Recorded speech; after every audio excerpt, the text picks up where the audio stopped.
Hi అండి, నమస్తే. నేను మీ Radhika. Welcome back to Radhika's kitchen and ideas. ఈరోజు ఈజీగా పుల్లగంత చారు ఎలా ప్రిపేర్ చేసుకోవాలో నేను మీకు చూపిస్తున్నాను.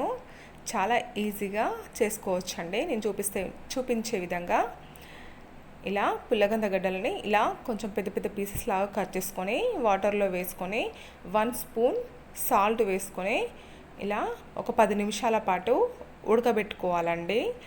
నెక్స్ట్ వచ్చేసి మనం చింతపండును నానబెట్టుకోవాలండి.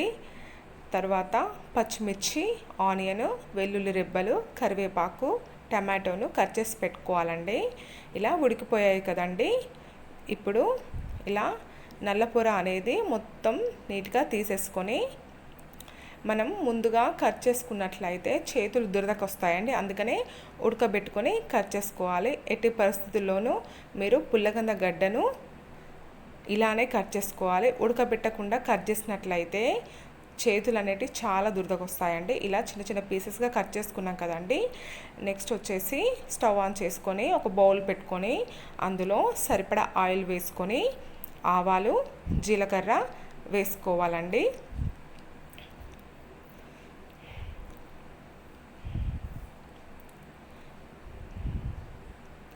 తర్వాత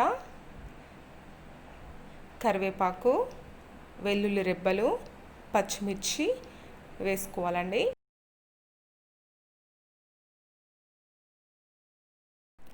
తర్వాత మనం ముందుగా కట్ చేసి పెట్టుకున్న ఆనియన్ ముక్కలని ఇందులో వేసుకోవాలండి. ఇవి కొంచెం గోల్డెన్ బ్రౌన్ కలర్ వచ్చేదాకా ఫ్రై చేసుకోవాలండి. ఇలా నేను చూపిస్తున్న విధంగా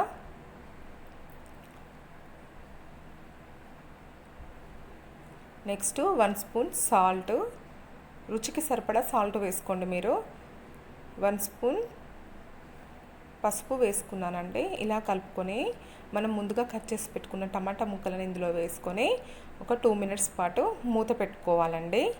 టమాటా ముక్కలని వేసిన తర్వాత కదపకూడదు. కదిపితే మాత్రం అవి ఉడకవండి, అలానే ముక్కలుగా ఉంటాయి.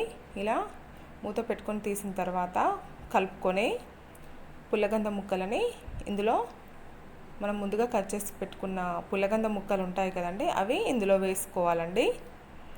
వేసుకొని 2-3 టైమ్స్ ఇలా కలుపుకోవాలండి.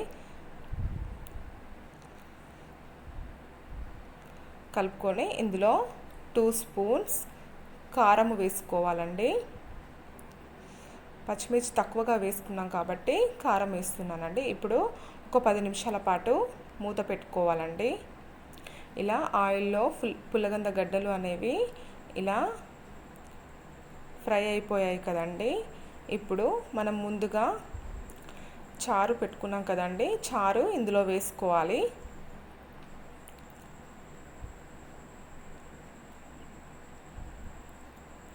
చూడండి, ఇప్పుడు ఒక పావు గంట సేపు మంచిగా ఉడకనివ్వాలండి. ఇందులో చూడండి, పుల్లగంద పులుసు రెడీ అయిపోయింది. చాలా ఎమ్మిగా టేస్టీగా ఉంటుందండి. మీ ఇంట్లో కంపల్సరీగా ట్రై చేసి ఎలా వచ్చిందో నాకు కామెంట్ చేయండి ఫ్రెండ్స్. తర్వాత పచ్చిధనియాల పౌడర్ వేసుకోవాలండి.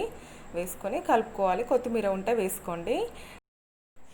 నా వీడియోస్ కనుక మీకు నచ్చినట్లయితే లైక్ చేయండి, షేర్ చేయండి. మరిన్ని వీడియోస్ పొందడానికి సబ్స్క్రైబ్ చేయండి.